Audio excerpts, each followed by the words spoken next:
My name is Brandon Little. I'm a hydro engineer with Grant County PUD. I've been involved in the design, development, permitting, and eventual contracting and construction.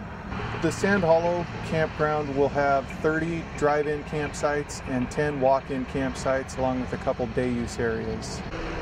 One of the neat parts about Sand Hollow is its proximity to the river. Several of the campsites border the river, and all the campsites are just a short walk from being in the water. Next week, we'll start to see the gravel going into all of our campsites. We'll see probably most of our concrete wrap up, and then the retaining wall will be finished, and the final elements will be trail and roadway construction. The project will be open for the public by Memorial Day 2015.